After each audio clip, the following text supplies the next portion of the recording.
Hi everybody, and welcome to another edition of First Person, sponsored by the Precision Strip Company in Minster, Ohio, as we talk about all the time generations of great service and stewardship to the Auglaize County communities of Minster and New Bremen, and a wonderful place to start a career or to finish one. They're always looking for good people. Give them a call or check them out online on the address that we have here scrolling across the bottom of the page on PressProsMagazine.com. Sponsors of First Person, give them a call, let them know sometime you appreciate their support of what we do weekly here on the website. The young man beside me is a unique individual. He's Andy Johnson, the new head baseball coach at Covington High School, and an opportunity that is special because it is your first coaching opportunity, a head coaching opportunity. I know it's something that you've wanted to do for a long time, and you are rather unique in an area of a lot of veteran coaches because you're starting out fresh, and I don't want to say you're starting out at the bottom of the ladder working your way up, but you have a challenge, and this is something I know that you've wanted to do for a long time. Yeah, I've been waiting for this opportunity. I've been Mitch's assistant for 8 years. Thought I might have 8 or 9 more years before he retired, but the opportunity came this year. I'm looking forward to it. I have some experience. I coached the Acme team a little bit when I was in college. I coached the Pickwick boys golf team, so there's some head coach experience, but as far as baseball is concerned, I'm excited for this challenge. One of the things that stand out to me is the fact that, like so many other successful coaches in life, I don't think we're telling any stories out of school here. You were never a great baseball player. I don't think I was ever a particularly great baseball player, but you just grew up with that bug, that virus to be around the game. It's important to you, and it's just something that I don't know how you explain to people who don't get it. You can't get it out of your soul. Right. I mean, it comes from home. Playing baseball with my dad growing up and him teaching me this and that, things like that. High school, yeah, I was not the best of baseball players. I could put a bunt down anywhere you wanted it, but I mean, you can't start if you're just going to be a bunter. Yeah. But I mean, yeah, I mean, I've grown up with it my entire life. Family's really important to me. The family's huge into baseball, so I've always been around it. One of the things that's unique about baseball, and I write about this all the time, and so if anybody wants to call and complain about it, or if they want to write or something, baseball to me gets the dirty end of the stick. In high school sports, for one reason or another, whether it's administrative support, whether it's the fact of the weather, whether it's if it comes at the end of the school year, it's a non-revenue sport. A lot of people complain about what it costs. It's a drain on budgets, and yet, Andy, I don't have to tell you, there are so many kids that grew up like you who have baseball in their blood, and this is important to them to get out. It's their opportunity to compete and make a name for themselves. Yeah, I mean, sometimes it could be, like you said, at the end of the year, senioritis kicks in, you're prom, forward, graduation, everything's more important than high school baseball. Yeah. And the fact is, you get 26 games to play, and you get 6 weeks to play. Yeah, yeah, and sometimes it's snowing, and the next day it's sunny and 75. I mean, it's Ohio weather. So it's always difficult to get kids to come out and play in that kind of scenario. But you're always looking for those kids that have the passion and the heart for baseball. And those are the kids that you want to build a team around. And like you said, kind of starting from the bottom with this year, I'm looking for kids to have that passion, who have that drive to lead us into the future to build Covington baseball up to where it should be. You know, you've had good baseball. Mitch Hirsch was here for so many years. He had good teams, district teams.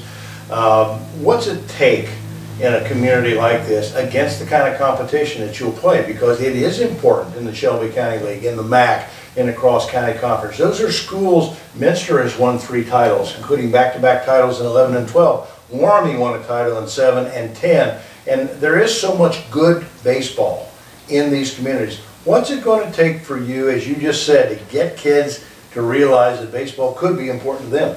Well, it starts off with the high school team putting a winning team on the field, putting a team out there that kids want to come watch. And once they do that, they can get back to their little league teams and really build on the fundamentals. We see a lot of kids that come into the high school level with very lacking fundamentals. I mean, things that I learned when I was probably junior high. They come into high school and they have no clue what's going on. So I have to start from square one and build them back up. So if we can build a solid youth program down at the park with the rec league, get some solid coaches down there to teach them how we want to do things at the high school level. When they come in to me in a couple of years, they have all the fundamentals down.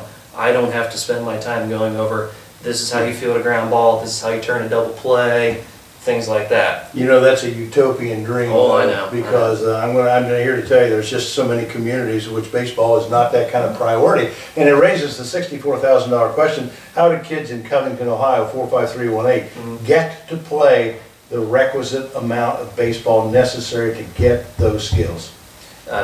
Playing, I mean, we grew up playing with each other just kind of in the backyard. Just having experience playing, going to games. That was before PlayStation, though. Yeah, that's true, that's true. Well, the very beginning of it. I think it ate in a little bit. But going to games, I mean, I've coached kids at the high school level who don't like watching baseball on TV. They don't watch anything about the Reds or anything going on. So they lose the experience or even the knowledge they can learn from watching games. They've got to play on their own, they've got to watch. And then as they get excited with it and they see a winning team on the field, more kids are going to come out. Andy Johnson is our guest this week on First Person, the new baseball coach taking over for Mitch Hirsch at Covington. I don't have to tell you this, I hear this from coaches all over the state, particularly in the Division IV schools.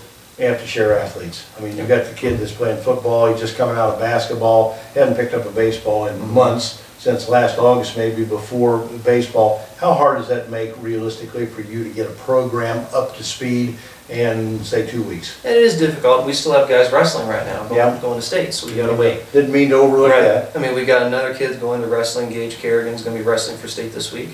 And we know we're going to get him a little bit later. He's someone that we're looking forward to seeing out on the baseball field. But like you said, you have some catch-up to do with these kids. So you kind of build off of what they already had, maybe fast forward a little bit, get the Cliff Notes version of what you need to do, and kind of pick up the slack along the season. Dave King and Mike Wist and some of the other veteran coaches around here are going to be familiar with this. How many pitchers do you have to pitch those, to work those 26 games in about that 6-week period? Because you know it's going to rain, you know you're going to have double headers, you're going to have 6 games in a week trying to catch up before the tournament draw. How many pitchers do you have? Everyone with a heartbeat. That's the way I have to look at it. I need to get as many kids on the mound as possible. And we've been working with kids in the gym, working on the artificial mound, throwing in there. My Uncle Steve is the pitching coach, a lot of experience coaching Eaton when he was teaching down there. Coach Greg Beals in a couple All-Star games and Kirk Herbstreit as well. So he's a great guy to have to kind of work with the pitchers and develop these younger pitchers that I have. Just teaching them the fundamentals on how to pitch, how to throw a curveball, how to throw a changeup.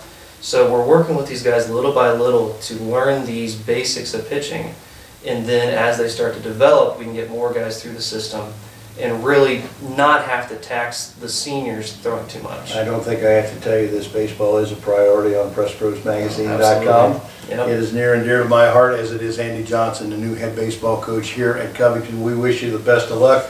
Yours is a neat story. Thanks. Yours is a neat story. Young man getting to do what he's always wanted to do, and that's teach the game of baseball. That wraps up this edition of First Person, again sponsored by the Precision Strip Company in Minster. Call them, email, or check them out online to see about your next job opportunity, whether you're starting a career or finishing one. They're always looking for good people. Again, for Andy and our sponsors, we thank you for your support of what we do each week here on PressProsMagazine.com, and we'll see you next time with another edition of First Person. Have a great week.